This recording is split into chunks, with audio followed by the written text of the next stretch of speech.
ഇന്നലെ അച്ഛൻ്റെ ശ്രാദ്ധമായിരുന്നു.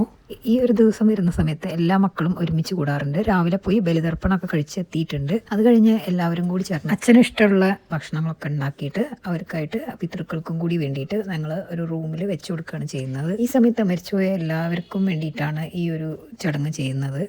ഞാൻ കണ്ടിട്ടുള്ളിടത്തോളം പല വീടുകളിലും പല രീതിയിലാണ്. ഞങ്ങളുടെ ചടങ്ങ് അധികം ഇങ്ങനെയൊക്കെയാണ്. നമ്മുടെ തറവാട്ടിൽ മരിച്ചു പോയിട്ടുള്ള എല്ലാവരെയും മനസ്സിൽ ധ്യാനിച്ചിട്ട് അവർക്ക് വേണ്ടി പ്രാർത്ഥിച്ചിട്ടാണ് ഈ ചടങ്ങിൽ നമ്മൾ വിളക്കിൻ്റെ താഴെയായിട്ട് അരിയും തുളസി ഇടുന്നത്. എൻ്റെ കുട്ടിക്കാലത്ത് എൻ്റെ വല്യമ്മയാണ് എനിക്കും ഇതുപോലെ അരിയും തുളസിയൊക്കെ തന്നിരുന്നത്. അതുപോലെ തന്നെ ഇവിടുത്തെ വലിയ ഏട്ടൻ്റെ വൈഫാണ് ഇപ്പം ഞങ്ങൾക്ക് എല്ലാവർക്കും ഈ അരി എടുത്തത്. ഇങ്ങനൊരു വീഡിയോ ഇതിനെപ്പറ്റി ചെയ്യണമെന്ന് ഞാൻ ആലോചിച്ചാണ്. പക്ഷേ കുടുംബത്തിലുള്ള എല്ലാവരുടെയും ഒരു ആഗ്രഹമാണ്. എല്ലാവരും ഒത്തുകൂടുന്ന ഇങ്ങനത്തെ ഒരു ചടങ്ങ് ഒരു വീഡിയോ ആയിട്ട് ഇടുന്ന സമയത്ത് ഒരുപാട് വർഷങ്ങൾ കഴിയുമ്പോഴും കുട്ടികൾക്കൊക്കെ ഇത് കാണാനായിട്ട് പറ്റുമല്ലോ എന്നുള്ളൊരു ചിന്ത. എല്ലാവരും പ്രാർത്ഥിച്ചു കഴിഞ്ഞ് വാതിൽ കുറച്ച് നേരത്തേക്കായിട്ട് അടച്ചിടുന്നതാണ് പതിവ്. വാതിൽ പൊട്ടി തുറന്ന് അതിൽ നിന്ന് ഒരു ഇല എടുത്തിട്ട് ബലിക്കാക്കൊക്കെ ആയിട്ട് പുറത്തു കൊണ്ടുവച്ചിട്ടുണ്ട്. നമ്മുടെ പിതൃക്കൾ വന്ന് ഭക്ഷണം കഴിക്കുന്നതായിട്ട് നമ്മൾ മനസ്സിൽ സങ്കല്പിക്കുന്നത്. വെച്ചു കൊടുത്തിട്ടുള്ള ഈ ഇലയിൽ നിന്ന് ഉള്ള ഭക്ഷണം എല്ലാവരും കുടുംബത്തിലുള്ള എല്ലാവരും കുറേശ്ശായിട്ട് കഴിക്കും. ഇങ്ങനെയുള്ള ചടങ്ങിലൂടെ കുടുംബത്തിലുള്ള എല്ലാ കുടുംബാംഗങ്ങൾക്കും ഒത്തുകൂടാനായിട്ടും അവർക്ക് പരസ്പരമുള്ള ബന്ധം ഊട്ടി ഉറപ്പിക്കാനായിട്ടും ഇത് ഒരുപാട് സഹായിക്കുന്നുണ്ട് എന്നാണ് എനിക്ക് തോന്നിയിട്ടുള്ളത്. അതിനുവേണ്ടി പൂർവികർ ഉണ്ടാക്കിയിട്ടുള്ള ഒരു ചടങ്ങായിട്ടാണ് എനിക്ക് തോന്നിയത്. അവരുടെ കാലം കഴിഞ്ഞാലും അവരുടെ മക്കളും വരുന്ന തലമുറ എല്ലാവരും ഒരുമിച്ച് വർഷത്തിൽ ഒരിക്കലെങ്കിലും എല്ലാവരും ഒരുമിച്ച് കൂടാനായിട്ടുള്ള ഒരു ചടങ്ങ് കൂടിയാണിത്.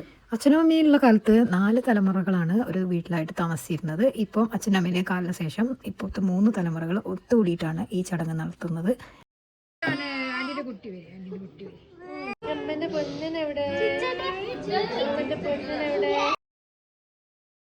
എത്ര വർഷം ഇതുപോലെയുള്ള ചടങ്ങുകളൊക്കെ ഇതുപോലെ നടത്താനായിട്ട് പറ്റും എന്നറിഞ്ഞൂടാ. എന്നാലും പറ്റുന്നത്ര കാലം ഇനി വരുന്ന തലമുറകളും ഇതുപോലെയുള്ള ചടങ്ങുകൾ ഒത്തുകൂടിയിട്ട് കുടുംബാംഗങ്ങൾ മുഴുവൻ ഒരുമിച്ച് ഉള്ള ഇങ്ങനെയുള്ള ചടങ്ങുകൾ ഇനിയും നടത്തണം എന്നാണ് എൻ്റെ ആഗ്രഹം. ഭക്ഷണമൊക്കെ കഴിഞ്ഞതിന് ശേഷം അവസാനമായിട്ട് മധുരമായിട്ട് പായസമാണ് എല്ലാവർക്കും കൊടുക്കുന്നത്. എല്ലാ ചടങ്ങും കഴിഞ്ഞതിന് ശേഷം മുറ്റത്തിരുന്ന് എല്ലാവരും കൂടി സംസാരിച്ചിരിക്കുകയാണ്.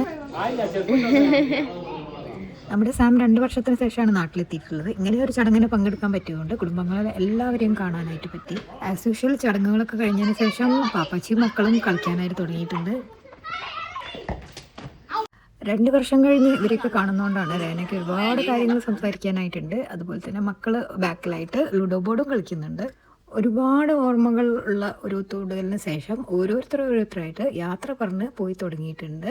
അങ്ങനെ ഇതുപോലെ തന്നെ അടുത്ത വർഷവും നമുക്ക് എല്ലാവർക്കും ഒരുമിച്ച് കൂടണം.